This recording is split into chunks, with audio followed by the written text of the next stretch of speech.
I hope that I see the world as you did, because I know a life with love is a life that's been lived. Ed Sheeran.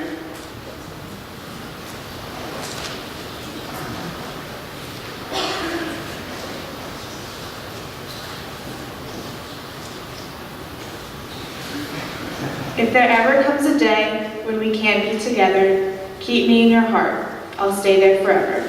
Winnie the Pooh.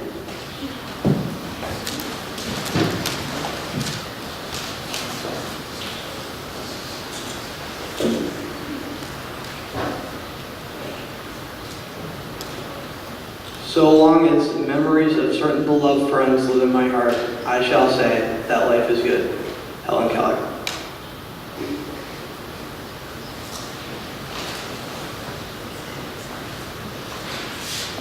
Good morning. My name is Maddy Paro, and I'm a sixth-form boarder from Manchester, Connecticut. For the first 16 years of my life, I lived in a small town of southern Vermont. Most of the families have lived in the town for generations except mine. My parents moved from Feeding Hills, Massachusetts 2 years before I was born, leaving behind the rest of our extended family. I couldn't help but envy my classmates that were in the same classes as their cousins or could go to their grandparents' house every day after school. We were about a 2-hour ride from my nearest relatives, a trip we'd make as often as we could for holidays and breaks or when my mom had to travel for work. My favorite place to visit was my grandparents' house down the road in Granby, Connecticut. I was a bit shy when I was younger, so the anticipation walking up the steps to their porch always made me a bit nervous. With every step, there was a squeak, and with every squeak, my heart rate would get faster. But by the time I reached the door at the top of the steps, my grandma would be there, with her warm embrace and kiss on the forehead, and all my anxiety would go away. My grandma had the appearance of the stereotypical grandma, with white curly hair, bluebird sweaters, and big bone, as my grandfather would say. After the hugging, kissing, and boy have you gotten big, my brother, Alec, who's a current fourth former here, and I would welcome ourselves to the big glass bowl on our coffee table filled with assorted chocolates. Grandpa was usually at work, so Alec and I got to spend quality time with Grandma. When we were all settled in, Alec would go outside and play catch with her German Shepherd Chloe, and I would stay inside with Grandma drinking tea. She would always make my tea with milk and sugar, because that's how my mom drank hers when she was young. As we drank her tea, she would sit on her rocking chair, and I on the couch, while she would tell me stories about my mom and the many pets they had over the years. Every time I came to visit, Grandma always had a new story to tell me, but I would constantly ask for her to retell my favorite about our Chihuahua who terrorized the St. Bernard.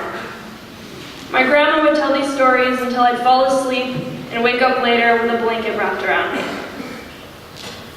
Not only could she remember these memories, but also the birthdays of her husband, sister, 2 nieces, 6 children, and 14 grandchildren.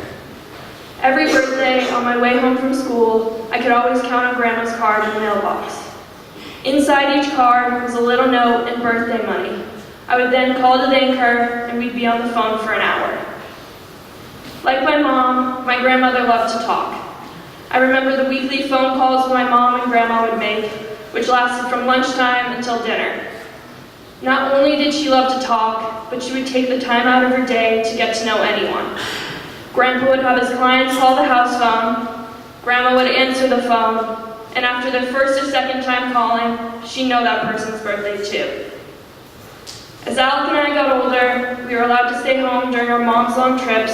Vacations were filled with sports and social events, so we didn't visit Grandma as often besides the holidays. On Easter in 2010, Grandma looked different. I hadn't seen her since Christmas, but I noticed that she had lost about 30 pounds, wasn't eating, and hated going out in the sun. My mom and her other siblings tried to get her to go to the doctor, but she said, "I'm fine."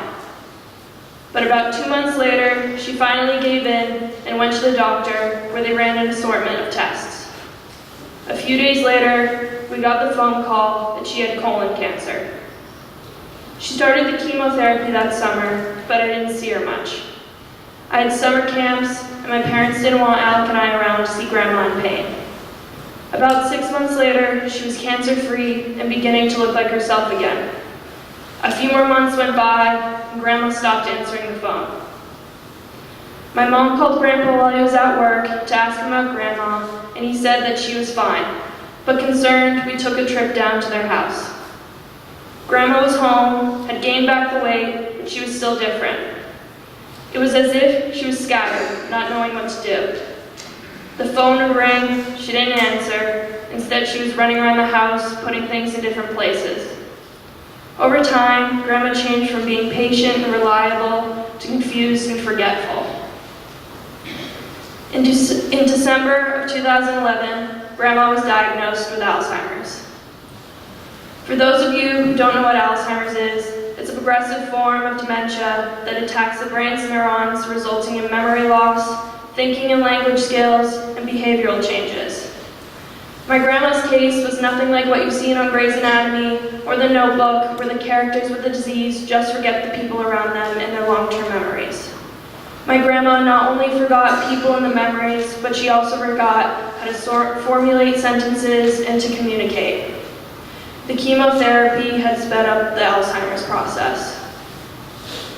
A few months after she was diagnosed, it was my 14th birthday.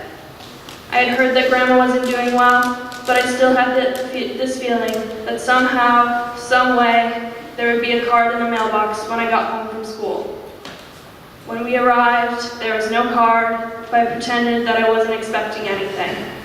However, there was a pit in my stomach because Grandma was really sick and I was no longer a kid. As the years went by and she got worse, the less I would see her.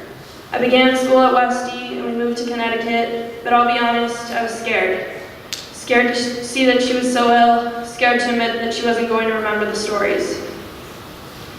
On November 11th of 2016, I received a phone call around 8 p.m. from my cousin Nicole. Maddy? Yes? It's Grandma. What's wrong? She isn't doing well. The doctors think that she won't make it through the night. I hung up, and before I called my parents, I sat on my bed, trying to come to the realization that I might not ever see her again. I called my dad, asked him to pick me up and drive me to Grandma's. As I walked up the same squeaky steps of the porch, I got the same anxious feeling like I had as a kid. But this time, I wasn't welcomed by Grandma at the door. I walked in to see the rest of my family and Grandma on her bed. I kneeled beside her, said my goodbyes, and kissed her on the head and walked out the door, too afraid to show my tears.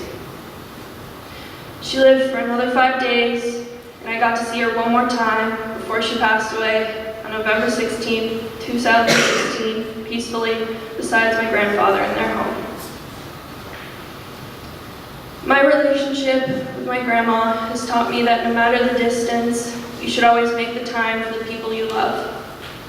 I will always cherish the memories we shared and the time spent together.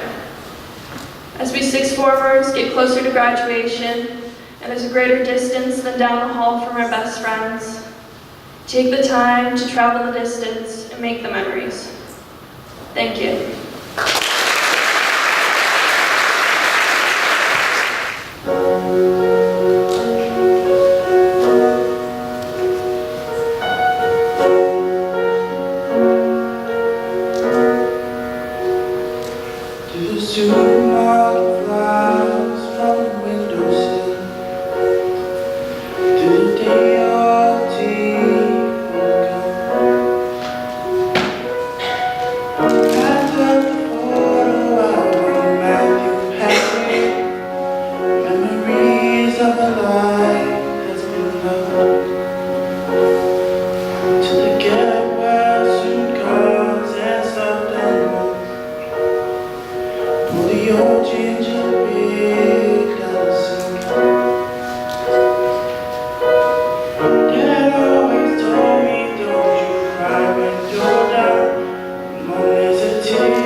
Fluff pillows, make beds, stack chairs up, folded nightgowns, neatly encased.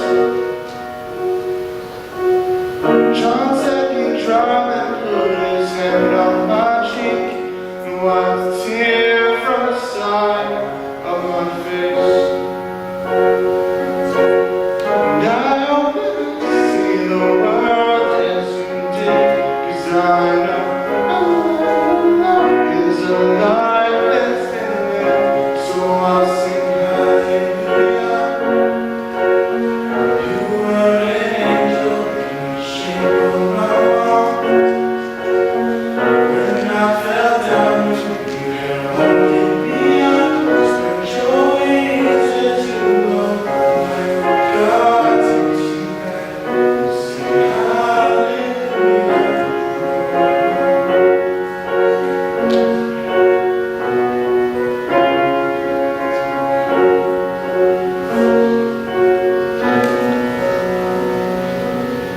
Hallelujah,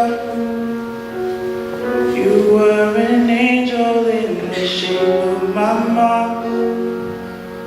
You got to see the person I have become. Spread your